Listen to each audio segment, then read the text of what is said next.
मेराज फैजाबादी साहब की गज़ल। हम गज़ल में तेरा चर्चा नहीं होने देते, तेरी यादों को भी रुसवा नहीं होने देते। कुछ तो हम खुद भी नहीं चाहते शोहरत अपनी, और कुछ लोग भी ऐसा नहीं होने देते।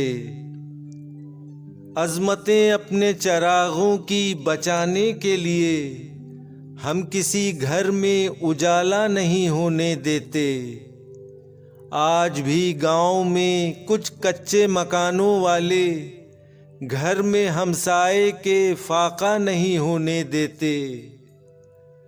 जिक्र करते हैं तेरा नाम नहीं लेते हैं, हम समंदर को जजीरा नहीं होने देते।